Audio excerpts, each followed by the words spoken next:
உனக்கு பிடிச்சத செய்யறதெல்லாம் என் வேலை கிடையாது. என்ன பிரேக்கப்க்கு காரணம் தெரியலையா? உனக்கும் சாதிக்காக்கும் நடுவுல என்ன ரிலேஷன்ஷிப்? முட்டாள்தனமா பேசாதானோ. வணக்கங்க. மூவி குட்ஸ் நேயர் அனைவருக்கும் என்னுடைய அன்பான வணக்கத்தை தெரிவிச்சுக்கிறேன். உன்னால் என்னால் திரைப்படத்தோட டைரக்டர் ஏஆர் ஜெயகிருஷ்ணா ஒரு படம் பண்ணுறது அப்படின்றது ஒரு சாதாரண விஷயம் கிடையாதுங்க. அது பெரிய விஷயம். அது என்ன அப்படின்னா, உன்னால் என்னால் அப்படின்னா உன்னாலையும் ஜெயிக்க முடியும், என்னாலையும் ஜெயிக்க முடியும். நமக்கு தேவையான பொருளை நமக்கு தேடி போகும்போது அங்கே இல்லை அப்படின்னு இருக்கிற பொருளை வாங்க வேண்டிய ஒரு சூழ்நிலை வரும் பார்த்தீங்களா? அந்த மாதிரி தான் எனக்கு இருக்கிற சினிமா. பெரிய ஹீரோக்கள் நடித்த படங்களையும் பாருங்க, எங்களை மாதிரி இருக்கிற சின்ன ஆட்கள் நடித்து இயக்கிய படங்களும் பாருங்க அப்படின்னு மனதார. உன்னால் என்னால்ன்ற படம் உங்களுக்கு சொல்லக்கூடிய ஒரே கருத்து தான், வாழ்க்கையில் மனித நேயத்தோட மனுஷன் வாழணும் அப்படின்ற ஒரு விஷயத்த தெளிவா சொல்லியிருக்காங்க. அன்பு சார்ந்து வாழ்கின்ற வாழ்க்கையில மட்டும்தாங்க உண்மையாக எல்லாமே இருக்கும். சந்தோஷம், ஆனந்தம், மகிழ்வு எல்லாமே அன்பு சார்ந்து வாழ்கிற வாழ்க்கையில இருக்கும். இந்த வாழ்க்கையை சிறப்பாக வாழக்கூடிய ஒரு விஷயம் அன்பு சார்ந்து வாழ்கின்ற ஒரு வாழ்க்கையில தான் இருக்கும். பொருள் சார்ந்து வாழ்கின்ற வாழ்க்கையில பணம் கிடைச்சா போது எது வேணாலும் செஞ்சுக்கலாம், வெட்டு குத்து கொலை என்ன வேணாலும் செஞ்சுக்கலாம், அதை பத்தி எல்லாம் நமக்கு கிடையாது, நமக்கு பணம் வேணும் அப்படின்ற ஒரு வாழ்க்கை, ஒரு வாழ்வியல் இருக்கு பாருங்க, அதை நீங்க நடந்துட்டு இருக்கு. அதனால இந்த படம் அதுதான் முழுக்க முழுக்க சொல்ல போகுது. இன்றைய சினிமா தான் சொல்றீங்கல்ல, இன்றைய சினிமா ஒரு கார்பரேட் அடிப்படையில் போயிட்டு இருக்கிற ஒரு சினிமா. அதாவது இந்த கார்பரேட்டால உருவாக்கப்படுற படங்கள் நிறைய இருக்கு. சினிமா ரசிகர்களுக்கு நான் சொல்ல வேண்டிய ஒரு விஷயம், நான் ஒன்றும் சொல்றதுக்கு ஒன்றும் கிடையாது, ரசிகர்களுக்கு எல்லாமே தெரியும். ஒரு படத்தை எப்படி பார்க்கணும் அப்படின்றது வரைக்கும் அவங்களுக்கு தெரியும். ஆனா என்னன்னா, ஒரு கடையில ஒரு பொருள் என்னென்ன பொருள் இருக்கோ அதுதான் நம்ம வாங்க முடியும். உன்னால் என்னால், உன்னாலே சாதிக்க முடியும், என்னாலே சாதிக்க முடியும். இதுதான் கான்செப்ட். வணக்கங்க. மூவி குட்ஸ் நேயர் அனைவருக்கும் என்னுடைய அன்பான வணக்கத்தை தெரிவிச்சுக்கிறேன். உன்னால் என்னால் திரைப்படத்தோட டைரக்டர் ஏஆர் ஜெயகிருஷ்ணா சினிமாவுக்காக ஈரோடு பக்கத்தில் இருக்கிற சென்னிமலையிலிருந்து இங்கே வந்தேன். நடிக்கிறது தான் வந்தேன். இடையில சில சந்தர்ப்ப சூழ்நிலைனால அசிஸ்டன்ட் டைரக்டராக ஒர்க் பண்ண வேண்டிய சூழ்நிலை வந்துருச்சு. அசிஸ்டன்ட் டைரக்டராக ஒர்க் பண்ணேன்.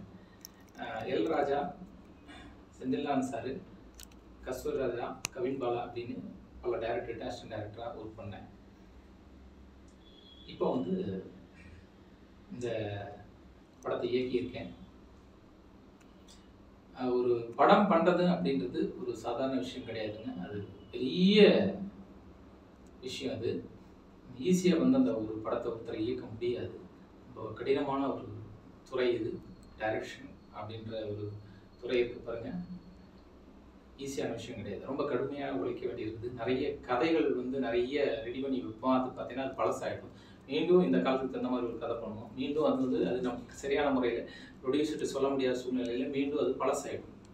இப்படி காலத்துக்கு தகுந்த மாதிரி கதை பண்ணி கடைசியில் ஒரு கதை ரெடி பண்ணி ப்ரொடியூசர்ட்டு ஓகே சொல்லி இந்த படம் பண்ணிக்கிறேன்.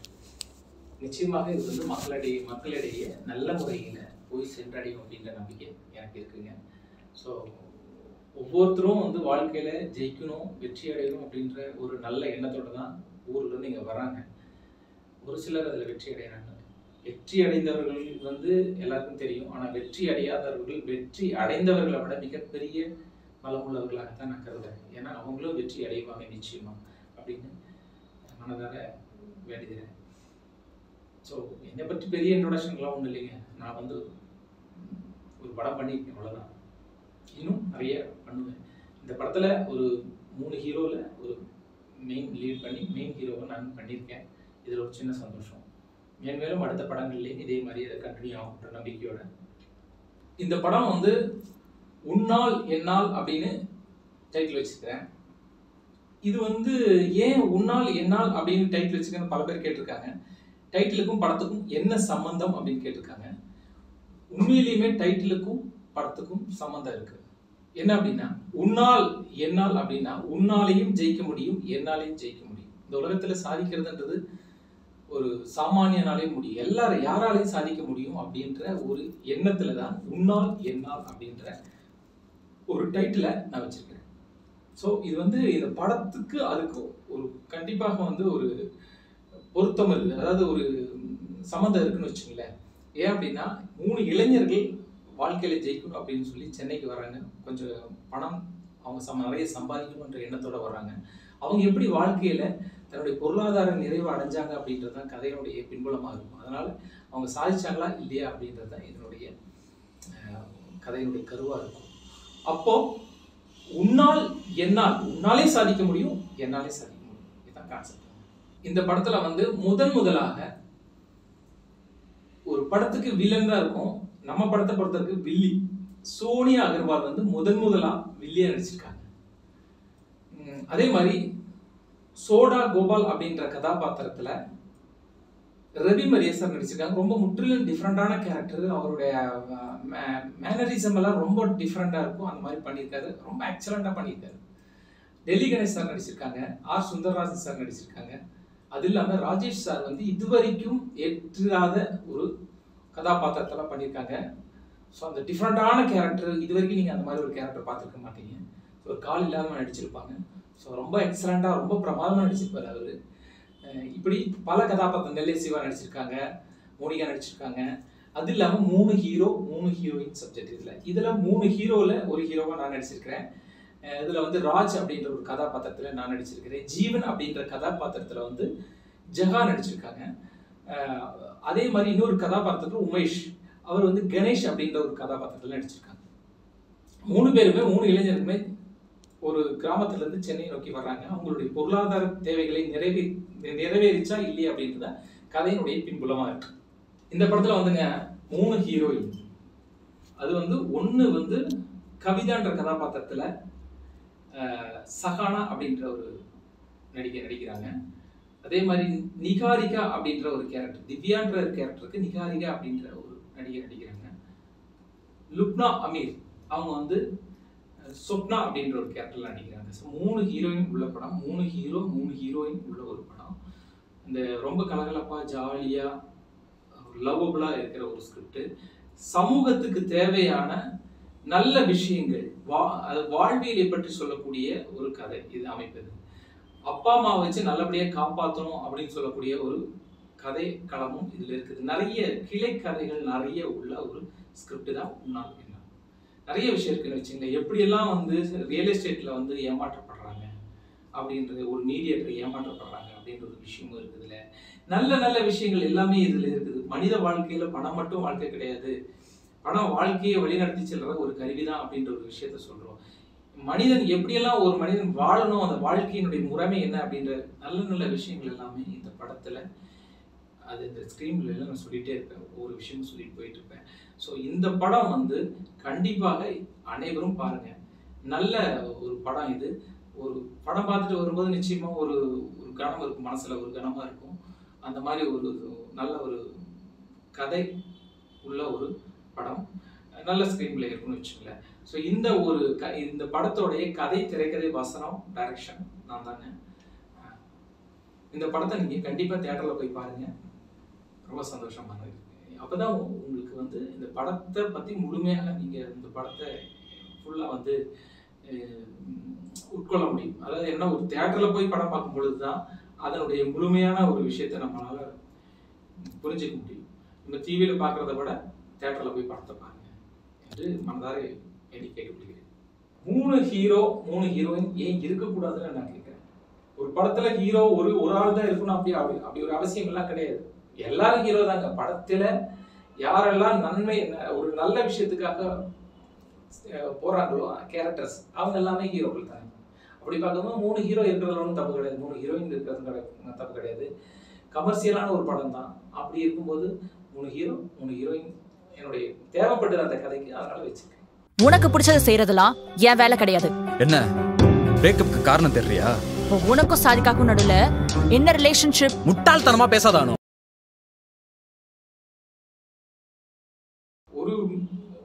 ஒரு கதாபாத்திரம், ஒரு வில்லி கதாபாத்திரம் வந்தது.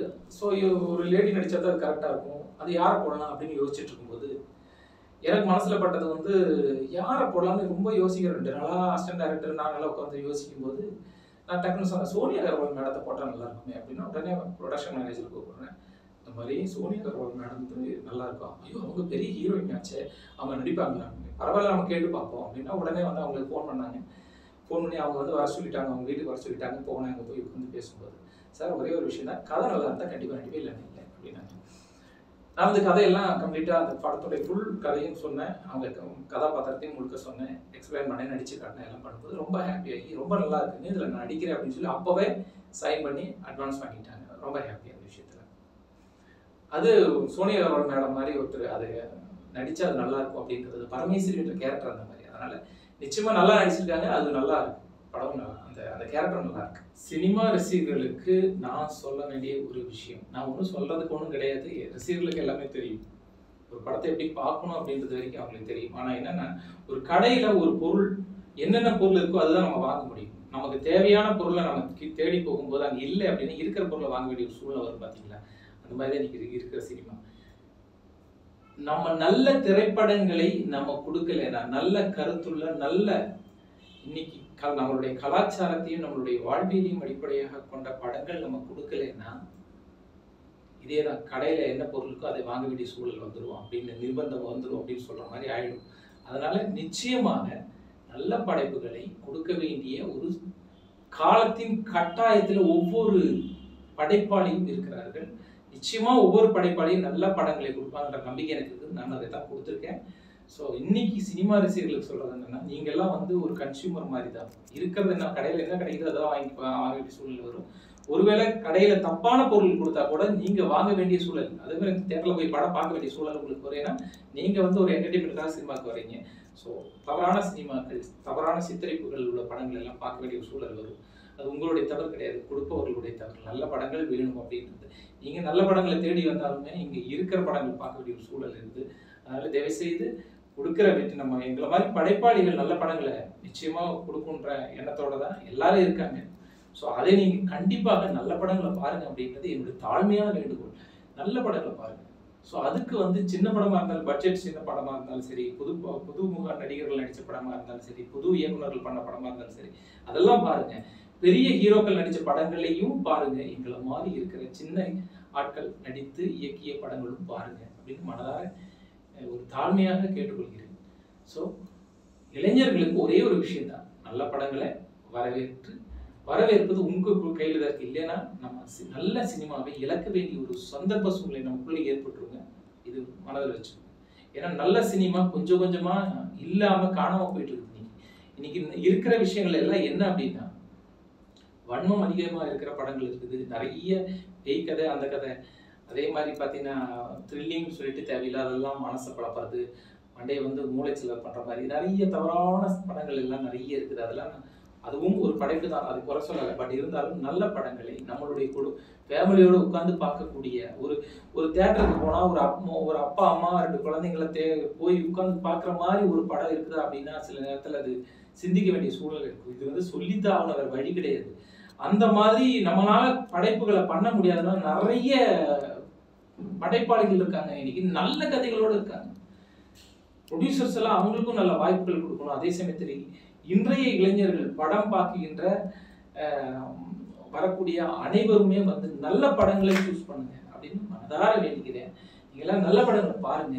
நல்ல படம் கெட்ட படம்னு படத்துல இல்லை, பட் கதையின் அடிப்படையிலையும் காட்சிகளின் அடிப்படையிலும் ஒரு படம் நல்ல படமா கெட்ட படமான உங்களுக்கே தெரியும்.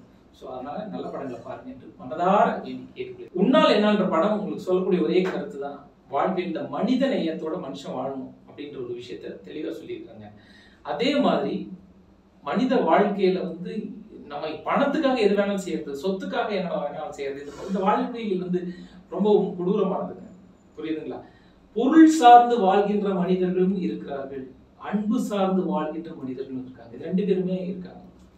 அன்பு சார்ந்து வாழ்கின்ற வாழ்க்கையில மட்டும்தாங்க உண்மையாக எல்லாமே இருக்கும். சந்தோஷம், ஆனந்தம், மகிழ்வு எல்லாமே அன்பு சார்ந்து வாழ்கிற வாழ்க்கையில இருக்கும். இந்த வாழ்க்கையை வந்து சிறப்பாக வாழக்கூடிய ஒரு விஷயம் வந்து அன்பு சார்ந்து வாழ்கின்ற ஒரு வாழ்க்கையில தான் இருக்கும். பொருள் சார்ந்து வாழ்கின்ற வாழ்க்கையில வந்து பணம் கிடைச்சா போது எது வேணாலும் செஞ்சுக்கலாம், வெட்டு குத்து கொலை என்ன வேணாலும் செஞ்சுக்கலாம், அதை பத்தி எல்லாம் நமக்கு கிடையாது, நமக்கு பணம் வேணும் அப்படின்ற ஒரு வாழ்க்கை, ஒரு வாழ்வியல் இருக்கு பாருங்க, அதை இன்னைக்கு நடந்துட்டு இருக்கு. அதனால இந்த படம் அதைத்தான் முழுக்க சொல்லக்கூடிய ஒரு விஷயம். நிச்சயமாக இந்த படத்துல வந்து பணம் மட்டும் வாழ்க்கை இல்லை, பணம் வாழ்க்கையை நடத்திச்சிருக்கிற ஒரு கருவிதான் அப்படின்ற ஒரு விஷயத்த அழகா வச்சு அப்பா அம்மா நல்லபடியாக வச்சு காப்பாற்றணும் அப்படின்ற ஒரு விஷயத்தையும் இங்கே மேம்படுத்தி இருப்பேன். இந்த ரியல் எஸ்டேட் சம்பந்தமான பல ஏமாற்றங்கள், அதில் நிறைய முறைகேடுகள் இதெல்லாம் கொஞ்சம் சொல்லியிருப்பேன். பல விஷயங்கள் ஒவ்வொரு திரைக்கதையில இந்த படங்கள்ல நான் சொல்லியிருக்கேங்க. இந்த படத்தை பாருங்க. இன்றைய சினிமா வந்து தான் சொல்றீங்கல்ல, இன்றைய சினிமா வந்து ஒரு கார்பரேட் அடிப்படையில் போயிட்டு இருக்கிற ஒரு சினிமா. அதாவது இந்த கார்பரேட்டால் உருவாக்கப்படுற படங்கள் நிறைய இருக்கு. நிறைய படங்கள் உலகளவில் போயிட்டு இருக்குது. அதெல்லாம் நம்ம ஒரு ஒரு நம்மளுடைய சினிமாவுடைய முன்னேற்றம் வெற்றி அப்படின்றதெல்லாம் நம்ம எடுத்துக்கலாம். அந்த மிகப்பெரிய அளவில் இன்னைக்கு பேன் இந்தியா அப்படின்ற லெவலுக்கெல்லாம் போயிட்டு இருக்குது. அது ரொம்ப சந்தோஷமான விஷயம்.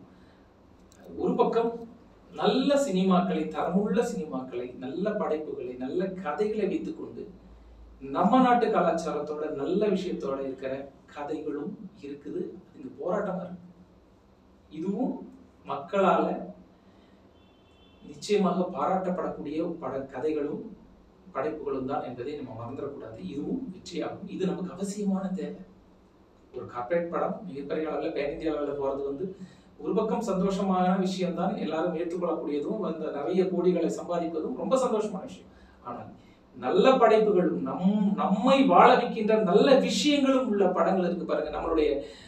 நம்மளுடைய வருகின்ற ஜெனரேஷனை காப்பாற்றக்கூடிய நல்ல படைப்புகள் உள்ள படங்கள் வந்து எந்த காலத்திலையும் நம்ம மிஸ் பண்ணக்கூடாது. அப்படி மிஸ் பண்ணா சினிமாவை நம்ம இழந்துருவோம். அதை மறந்துடாதீங்க. தயவு செஞ்சு நல்ல படைப்புகள் இருக்கிற படங்களை, நல்ல கதைகள் உள்ள படங்களை தயவு செய்து பாருங்க அப்படின்னு மனதார நினைக்கிறேன். இன்றைய சினிமா நல்லா ஆரோக்கியமா தான் போகுது. டெக்னாலஜி வைஸா நல்லா இருக்குது. எல்லா விஷயத்திலையும் நல்லா இருக்குது. இன்னைக்கு அதுல எந்த குறையும் கிடையாது. பட் கதை அப்படின்றது வரும்பொழுது நம்ம கொஞ்சம் நல்லா யோசிச்சு நமக்கு தேவையான கதைகளை எடுத்தா நல்லா இருக்குன்றது என்னுடைய தாழ்மையான வேண்டும். இந்த படத்துக்கு முக்கியமா வந்து ஒரு மிகப்பெரிய கேமராமேன் எனக்கு கிடைச்சிருக்காரு. அவர் கிச்சா சார். கிச்சா சார் வந்து எந்த இடத்துல போனாலும் சரி, இந்த இடத்துல ஷூட் பண்ணாலும் அந்த இடத்த அழகுபடுத்துற ஒரு கெப்பாசிட்டி அவருக்கு இருக்கு. எந்த இடத்துல கொண்டு போய் சார் இந்த இடத்துல ஷாட் வைக்கணும் அப்படின்னா அது அழகாக நேர்த்தியாக அந்த கதைக்கு தகுந்த மாதிரி அதை கரெக்டா எடுத்து அந்த சீனை அழகுபடுத்தக்கூடிய கெப்பாசிட்டி உள்ளவர் மிகச்சிறந்த கேமராமேன். அவர் மிகச்சிறந்த கேமராமேன். நமக்கெல்லாம் நான்லாம் என்னுடைய படத்துல அவர் கேமரா ஒர்க் பண்ணியிருக்காரு அப்படின்றதுல நான் பெருமைப்படுறேன். ஆக்சுவலாக அது அமையாது, எல்லாருக்கும் அமையாது. நமக்கு அது அமைஞ்சது. நல்ல ஒரு அதாவது ஒளி ஓவியம் வந்து பண்ணுவாருன்னு சொல்லுவாங்க இல்லையா, கேமராவில் வந்து ஒளி ஓவியத்தை தீட்டுவாங்க சொல்லுவாங்க. அந்த அளவு எக்ஸலண்டா பண்ணியிருக்காரு. இருக்கிறதுல வந்து ரொம்ப நிறைவா அழகா பண்ணக்கூடியவர் அவர். அவரை பத்தி நிறைய விஷயம் இருக்குது.